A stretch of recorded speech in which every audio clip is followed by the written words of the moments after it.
Hi, my name is Chef Ben Diaz, and today I'm going to show you how to grill shrimp that delight the taste buds. So today we're going to make something great, something simple, using shrimp that's going to delight your taste buds like you never believe. First, we're going to start with 2 tablespoons of canola oil.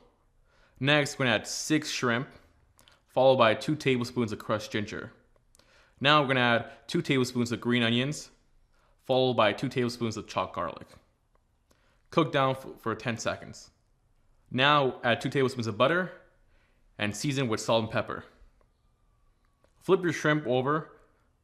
Next, add your sweet Thai chili sauce, about 2 tablespoons to combine. Saute your mixture for 2 to 3 minutes on each side. And there you have it, a great simple spicy dish to delight your taste buds. Enjoy.